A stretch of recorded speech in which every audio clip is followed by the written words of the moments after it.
More breaking news that's coming in. Sedition law debate. In fact, this is the latest that we're getting you on this issue. Petitions challenge the sedition law. Top court's tough questions to the government, saying that what is the prima facie view of the government? Remember, this is something that the top court has been asking the centre to outline in terms of the sedition law itself.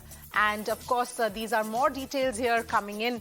And the government has told the court that the issue will have to be discussed and that there are discussions that are needed between the government and lawyers to come up with the view as far as the government is concerned. So important points here as far as this issue is concerned over the sedition law.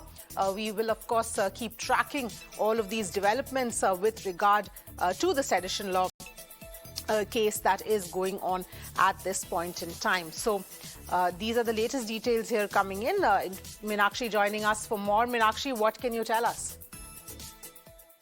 Well, Avni, this is going to be a very interesting subject matter. Supreme Court is hearing a batch of petitions. We underline for our viewers, anything conclusive we cannot be expected just today itself, because it is going to be a long process.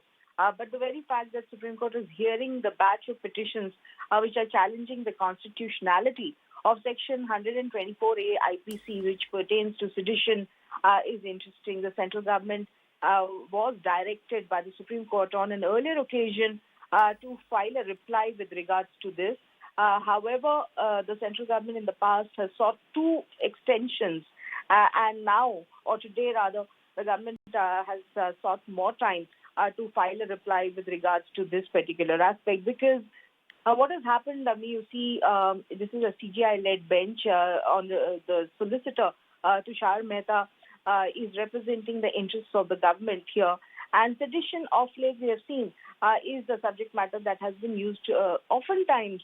And the accusation that other governments, include not just the central government, it has been used by various state governments as well, has been that this particular section has been used oftentimes to throttle dissent or unpopular voices which go on to make comments regarding any subject matter pertaining to the dispensation that is currently in power.